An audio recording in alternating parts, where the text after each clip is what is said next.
What's going on, my friends? So today we're going to be talking about a film look that you can apply to your footage. So the Dehancer team reached out to me and asked, hey dude, you want to go over this amazing plugin that we have and give us the review? Just do it on your channel. Say whatever you want to say about it. If it's good, it's good. It's not, it's not. We just want your honest opinion. And in return, we're going to give you to use this license. I'm like, well, why the heck not? To try it out and actually give you some valuable information about this plugin. Do you need it or you don't need it? What is the pros and cons of this plugin versus what you already have in DaVinci Resolve or other NLEs? So let's just dive in. I'm going to give you all the good, all the bad, all the ugly about this plugin. I will just go ahead and jump into my computer, show you everything, and we're going to grade this particular footage and you will see what those effects are. Some of them, to be quite honest, I had no idea what they do or what's the history of the whole, film and damaged film and film breathing and all that stuff. So I had to learn quite a bit after I get to use this plugin. So Dehancer has a really unique way of describing every single feature. Obviously it's in text, but it's compact, easy to read. I would honestly prefer if Dehancer would have really short instructional clip of somebody who is pleasant in front of the camera and just gives you a good instructions on everything with some examples versus text.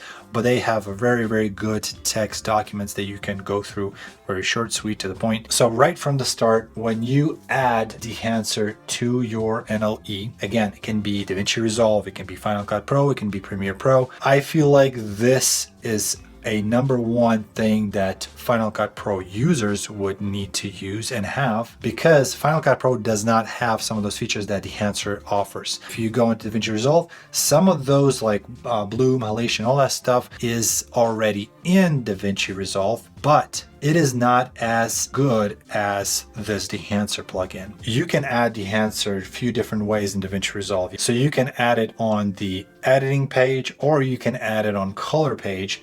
And I prefer personally in color page because I can add all the other different nodes if I wanted to. So when you're adding the Dehancer to one of those nodes, you are absolutely getting shocked by this overwhelming, grainy, looking footage.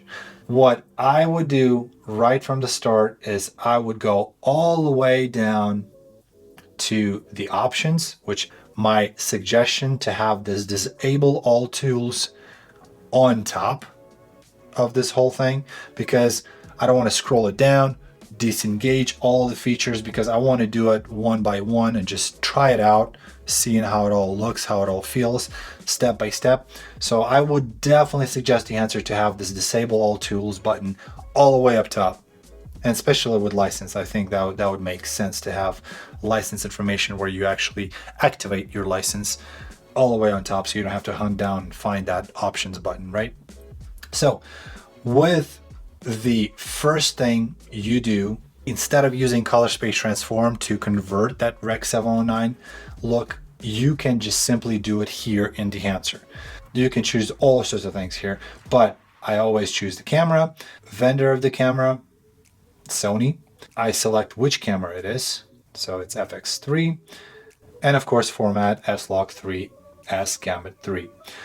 Okay, so you can do all sorts of adjustment, exposure compensation, temperature compensation, tint, the fringe, all that. So then you have film development. When you click enable it, you can obviously see how this affects the contrast boost, the gamma correction, the color separation. Okay, so then you have one of the biggest things that this Dehancer is all about is the actual emulation of the film look. Here you have a tons of profiles that you can go with. One of my favorites is Kodak Portrait 100, and you can see how it gives you that unique look. You can push and pull the values so you can see how it affects the footage. Gives you this super cool retro look. You can always reset all that stuff. You can also keyframe everything as well. I'm gonna go through a couple of them so you can see what they look like.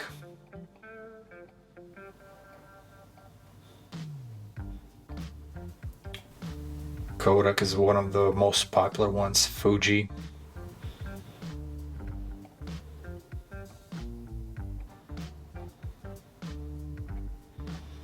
After the film, you have film compression, and you can see how it affects my like shining of my skin.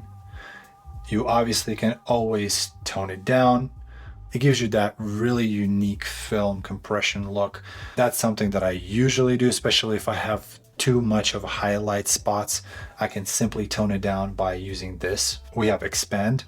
So expand, you have the black point, the white point that you can control with just simple sliders.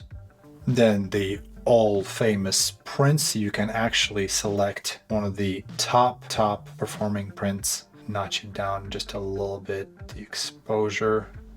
So you can see how cool this looks, and everybody's just raving about this. Then the color head, you will see on those printer cartridges, you have like the yellow, blue difference, magenta, green kind, red. Another great thing is film grain. That's one of the things that I absolutely like, because it's not a simple overlay. It is actually integrated within the algorithm of this particular plugin to show you grain with the picture, not on top of it, which is amazing. It gives you a little bit of softness to the image, because obviously all of our new modern cameras, they're super sharp. With the film look, you want to tone it down on the sharpness, give it a little bit of like soft feel, but at the same time give a grain, brings back the contrast, gives more clarity of the picture. All sorts of preset already for 35mm. Or if you are interested in actually control the grain and create your custom grain, you can just simply click custom. You can choose the size of grain. As you can see, I'm toning it down. And one thing I noticed, the moment I add grain and some other features of Dehancer, I have a maxed out Mac Studio, and that slows it down to playback for a little bit. So I have to like render some cache and all that stuff before I actually can play through and see everything. Film grain actually is the most heavy workload for your computer to slow down a little bit, so just keep that in mind. And when you do get the Dehancer license for life, they're constantly upgrading and updating new versions, and you'll get access to them. They're always working on making the system work so much smoother, the playback so much smoother. So they would give update, and the improvements they're gonna make and making. That's another good feature about this Dehancer team, that they actually working on it. They not just made a product and here you go. They're always improving it, which is, I do appreciate that. So with this, you can choose the size of grain, the amount of grain. You can add the film resolution. You can actually tone down the clarity of the image, which again, it's a film look. You can play around with the shadows, highlights, chroma, film type, positive or negative. So you choose all that, and you can actually see the difference, which is super cool. So now again, I am a huge fan of other features. I love grain, but it just has to be a specific style. It has to be a specific look that I'm going for. Majority of the time I'm making YouTube videos, client work, and I do want to have something that will be just presentable, maybe some bloom, maybe just a little bit of halation to have like that dreamy vibe. It's about the feeling of the image. What are you trying to portray? Just a play out scenario. You shot the footage, it's actually grainy and it's not looking great. You want to cover some maybe weird artifacts. So something went wrong when you were actually shooting the client work or whatnot. You can bring it to post and add this kind of grain and film look to cover up all the oopsies that happens during the shoot. As one may say, it's kind of like a little hack that you can use to cover up some bloopers that happen during the shoot. It's better to shoot clean. And one thing that I always wonder, and I'm probably going to do some testing on that as well, is the bloom effect. I might not use my mist filter, because majority of the time that I want to achieve this kind of like dreamy look during the shoot, I just simply go ahead and slap on this mist filter that I have. But with this, you can actually control if you want to have that mist or not. You want to have that bloom soft look or not. To be quite honest with you, I feel like it's more important nowadays to shoot everything clear and have a very sharp, good image in camera, then take it to post-production and maybe add something like Dehancer. Let's say your client said, okay, let's just do that dreamy look. You shot with the filter and then they're like, yeah, let's just go back to normal. You can go back. It's already baked into the footage. But if you shoot everything clear as day with all the stock, S-Log shot of modern cameras, your footage is all clean and nice looking and sharp. Now, when you take it to the post-production, if you have those tools like this, you can modify, you can customize, you can do everything, make it dreamy, add the bloom, halation, whatever you want to add to it, but then you can revert back if you need to. So let's just go ahead and move on from the film grain. I'm just gonna go take this off for right now. Halation, that's another thing. When you turn it on, as you can see, I'm turning back off, turn it back on, and you see how you have like on the edges, you have this like redness that pops out on the contrast. That's what the halation is. I, for a long time, had no idea what halation really is, but now after researching and learning about it, that creates that like, kind of like chromatic aberration feel on the high contrast areas of the footage. So you can actually choose and add custom. I would say custom is one of the good things that you can control. And you can add, obviously, if you get the local diffusion or global, you can see how it actually affects. So as you can see, like local effects, how it actually adds all those contrast areas, adds that red halation to it. And then if we tone this one down and do the global, you can see how it actually adds to the whole picture, this kind of like redness, which I actually love that. There's just kind of like warm feeling to it. Let's move on to the next one, because when you go to bloom and you turn it on, you can see how all the highlights have this kind of glow all of a sudden. I don't know if you can see it. I can just simply add, and you can add to the whole thing, just this buttery, dreamy look. Again, you can go to custom. You can have these presets, but you can go to custom and create your own effect. Another thing that is really cool, you can control the diffusion, that's kind of, as you can see on the highlights, it gives you this kind of cool glow. Next thing is film damage. Enable the film damage, and as you can see all over, especially like on the dark sides, how it creates that scrapes and scratches of the actual film. It's all different. It's not overlay. Sometimes there's features like you slap an overlay, you can do all those things, but they all like repeated, same time, same location. This one is all over the place and it's different all the time, which is super cool. That's another thing that I had to like learn about. Film breathing, it creates different like spots where it changes the saturation, change the hue, and has like just a little bit exposure here and there, so that imperfection that gives like interesting vibe of the old school film. So, and as you can see how it looks, you can see especially in like the corners. So next one is gate weave. A good example would be whenever you're shooting something on the film camera, it rolls that tape, the wheel and everything where that tape is, it's just shifting a little bit. Same thing that happens with when you play back on the projector. They do have those wheels, that subtle imperfection. And if you can see when I'm enabling this, it crops in just a little bit so it can go back and forth. So it's kind of like the idea of like how it crops in when you try to stabilize things. It crops in so they can actually adjust everything. This is completely opposite of the warp stabilizer. This one is actually crops in to create that instability, that feel of, hey, that was just run through a projector. Hopefully that was not too complicated of explanation, but this is what that weave is. Overscan is another cool way of giving the look to your footage, that it's an old school look. When you enable it, you have all these unique I guess film holes or whatever. So you have this unique look, and as you can see on the edges, so I'll say ultra, widescreen, ultra provision, so you can see how it all changes from like, the anamorphic looks, standard 16mm, 35, you can have negative, positive, you can modify the edges, you can do the rounded, like actual frame is rounded. So there's so many things that you can do and create the exposure, the scale of it.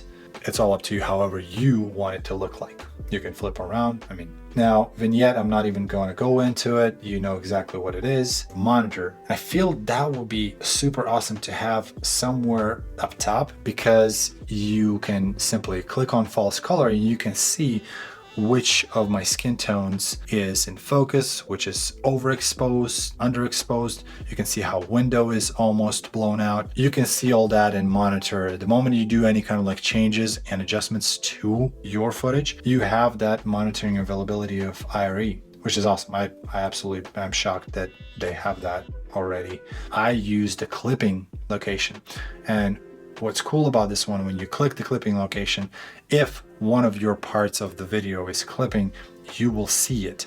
That's a great addition to this particular plugin. Output, I feel like it makes sense that it's all the way on the bottom, because then you made all the adjustments that you need to make, and then on the bottom you can tone it down, all those adjustments that you made. So you're in control with output if you want to completely drop down all the things that you've made. And as you can see how it affects it, right? After the output, here comes the LUT generator. That's another really cool thing. You can create your own personal vibe, look what you're going for every single time that you shoot a video.